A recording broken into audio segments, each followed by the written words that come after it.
If you haven't heard, President Obama has reached the vote count that assures him basically that the Iran deal is going to go through. Certainly there's a few more steps that need to be taken before it's finally approved, but that's just pretty much a formality from this point on. And even if it wasn't a formality, one of the things that a lot of people have not realized is that there are way too many nations outside the U.S. who have already gone forward with their agreement with Iran, and it's going to be kind of hard to put the genie back in the bottle on that one. So now I guess we are pretty well assured that Phase 1 is just about over with, and then comes Phase 2. The Times of Israel has an article that I thought was quite interesting. It says, what America will offer Israel after the nuclear deal. If you have been a listener of mine for very long, you know that I believe that Phase 1 was the Iran agreement. And immediately upon completion of Phase 1, the United States, I should say the P5+1, and the European Union would embark upon Phase 2.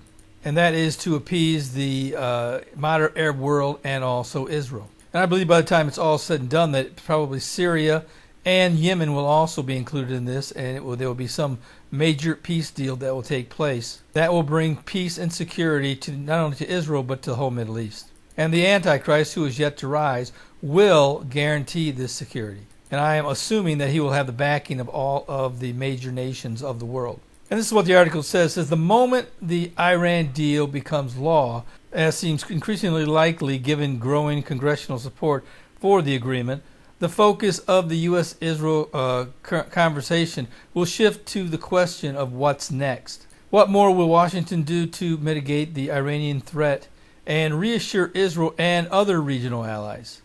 For starters, President Barack Obama seems ready to offer an array of security enhancements. Among them are accelerating and increasing defense assistance to Israel over the next decade, increasing the U.S. military presence in the Middle East, stepping up the enforcement of non-nuclear related Iran sanctions, enhancing U.S. interdiction against disruptive Iranian activity in the region, and increasing cooperation on missile defense. There also will be an emphasis on keeping any of the tens of billions of dollars to which Iran will gain unfettered access through the sanctions relief from reaching Iran's proxies. We'll have to wait and see if that actually happens, but if that were the case, that would certainly be the answer to the $150 billion that will soon enter Iranian banks and hopefully onto the things that they actually need to build up in their own land, such as their oil industry, which is in dire need. So infrastructure should be the first thing, and I think that's kind of where it's going to be targeted, but we'll wait and see if in fact it does end up in the proxy's hands. Adam Zubin, the U.S. Treasury Undersecretary charged with enforcing sanctions, made targeting Hezbollah a focus of his meetings with Israel officials last week, JTA has learned. Once some nuclear-related sanctions on Iran are lifted, should Iran meet the requirements in the deal on nuclear restrictions, Washington will allocate greater resources to focusing on other sanctions unaffected by the agreement, including those related to backing terrorism, a senior U.S. Official told JTA. And you know what? I think a lot of people do believe that about the time that Iran gets their way, that they're going to break the deal. Frankly, I don't think they will, because it's just too easy. If there's probably no doubt that they've already got a nuclear device created. But as I've learned, and I've told many who are listening, that having a nuclear device made and having the ability to deliver it to the area you want to are two entirely different things. I mean, it's the same thing with North Korea. North Korea, I'm sure, is a nuclear power. Yes, a number of years ago, there was a major explosion underground that was picked up by satellites. But getting that nuclear device from A to B accurately and in a safe condition to detonate where at the target in which you want it to go is simply another level of which I don't believe Iran and many nuclear experts simply don't believe they've reached. And as Stratford indicated back a couple days ago when I put out a report, that they believe the only way that Iran will ever complete a nuclear warhead and a delivery system connection will be to bring it out into the open, and when that happens, that's when either the United States or Israel is going to destroy it. As I said when I made that statement, and as Stratford made that statement, I should say, that it just seemed too simplistic. that the only thing keeping Israel from destroying Iran's nuclear warhead is that they simply haven't brought it out and tried to fit it to a missile system. It just seems too easy. But again, I have to rely upon their international and global resources that gave them the impression that this was going to be what Netanyahu has chosen to wait on. And frankly, if this is the truth, why not wait? I certainly don't look for Israel to attack Iran. Evidently in the agreement, Iran is now considered an ally of the United States, and Israel attacking Iran would bring down the wrath of the United States, and evidently the United States is obligated to defend Iran in the event of an attack. But if you've done any in-depth reading regarding this Iran agreement, there's really simply no reason for Iran to break it. There are way too many loopholes that are involved. If they want to build a nuclear weapon, they can do it. But I don't think that is the big deal or the big problem that Israel or the United States is looking at. I'm sure that both countries, in fact all countries are probably that are involved in this deal, believe that Iran probably already has a nuclear weapon. It's the arming it to a missile system to get it from A to B that's really going to be the telling point as to how far along they are. And I have not read I have not read any analysis whatsoever that indicated they have any type of delivery system. And I can tell you right now, if Stratford or Foreign Policy Magazine or some of these other high-level, well-respected intelligence sources, if they don't know, I don't know who does. One thing that you should take into consideration is that every time North Korea wants something, virtually the first thing they threaten is that they're going to have some type of missile test or something of that nature. And the reason why the United States prevents that from happening, or at least keeps a weary eye upon it, is because this is what you have to do in order to arm a nuclear weapon. You have to do these types of missile tests to make sure that your nuclear payload will get from A to B, as I've said, and intact, so that when it does get to its destination, it explodes when and where you want it to explode.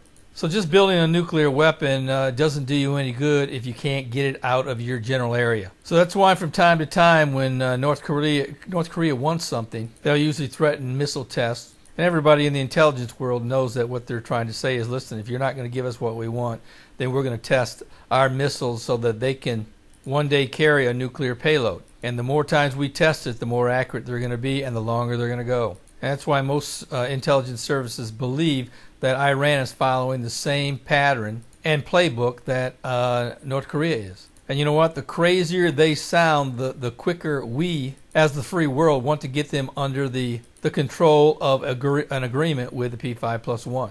And frankly, their threats of annihilation of Israel or anyone else is likely just something that they are using in order to make the United States and others become to get a quicker response from the United States and also P5. But it'll be interesting to see if if Iran continues that type of rhetoric once the agreement has been signed and is finalized. Frankly, I don't believe it will be. But one thing should be made clear: that simply does not mean that I don't believe that Ezekiel 38 and 39 isn't future. At some point in time, Russia will come down with Iran and Turkey and an Islamic host of nations, and we'll finally get to the point to where they're going to destroy Israel. I don't believe that Iran will have a nuclear weapon at that time. Frankly, it won't matter. I mean, for crying out loud, they're already coming down with one of the most powerful nuclear nations in the world. So whether or not they have a nuclear program or if it's even viable is not even a point.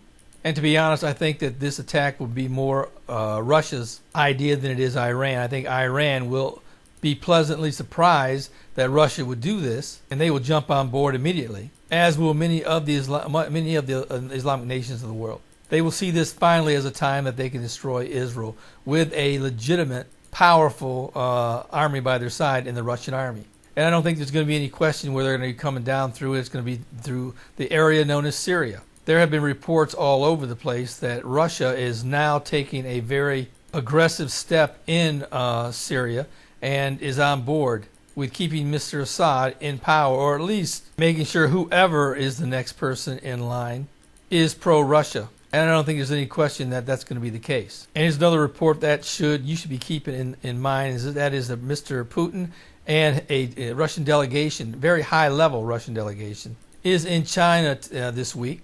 And even though they're there for a military ceremony, they're actually there to secure financial obligations from China. If you're not aware of this, Russia and China have inked a number of high-level very expensive, and I'm talking hundreds of billions of dollars worth of energy contracts and other financial obligations that China now is being looked upon to be Russia's financier. In the wake of more sanctions by both Europe and also the United States, Russia has no choice but to lean upon their Chinese partners. But there's only one problem. Russia has met their obligation as far as bringing the flow of oil into China, but China, who owes them an upfront $25 billion, has yet to pay them. So Russia is in China today to determine why it is that the payment has not been made yet.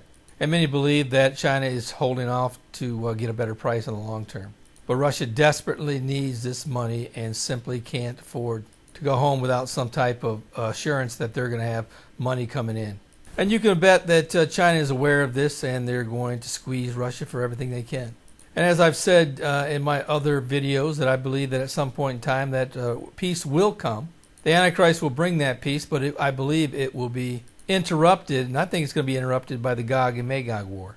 The Bible says God will put it in the mind of the king of Russia to come down and take a prize. It'll be like hooks being in their mouths that they simply can't ignore. And they will rise up and bring with them, as I've said, Turkey and Iran and a number of other Islamic nations, and they will believe that they're finally going to destroy Israel. Now, of course, Russia's coming for nothing more than to take a spoil.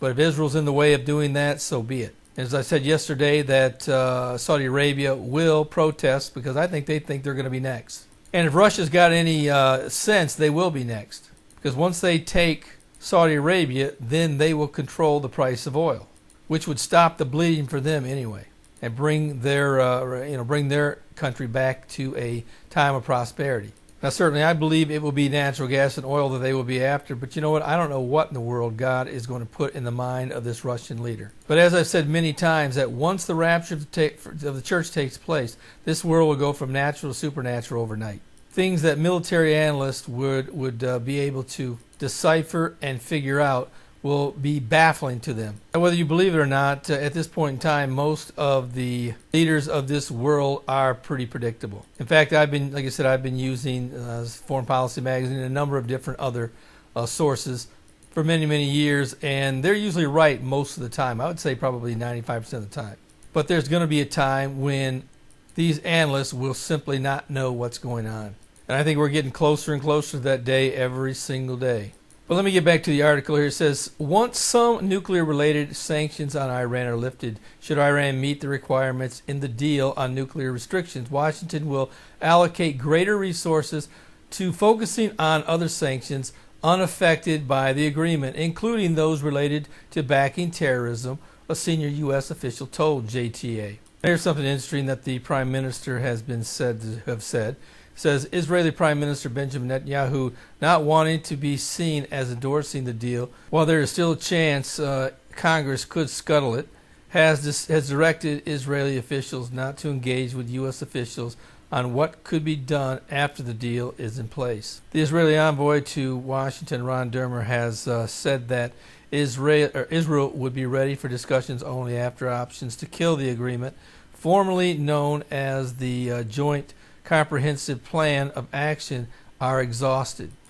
The American Israel Public Affairs Committee, which is leading the opposition to the deal, argued in a memo distributed Monday that U.S. pledges of post-deal security enhancements are inadequate. The administration has tried to reassure those concerns by the dangerous consequences of the Joint Comprehensive Plan of Action in two ways: by pledging increased support for Israel and our Gulf allies, and by vowing that it will strictly enforce the deal. Now, ultimately, there will be a deal at some point in time where Israel will feel safe within their own land, because that's what Ezekiel 38 indicates just before Iran and Russia and Turkey come down upon Israel. So before this attack can take place, Israel has to feel safe in their own land. And I believe at some point in time that this man of sin is going to come forward. He's going to bring about a plan that is going to make Israel feel safe in their own land. Certainly, I don't know how he's going to do it or what the case is going to be in order to make that feeling come to Israel, but at some point it will. And certainly the Bible does not give us that much information as to what the Antichrist plans specifically will be in order to make Israel feel as though they are safe in their own land. But it does determine that at some point in time he will make peace. And we very well could be in the beginning stages of what could be the second phase of what will ultimately be a peace with many.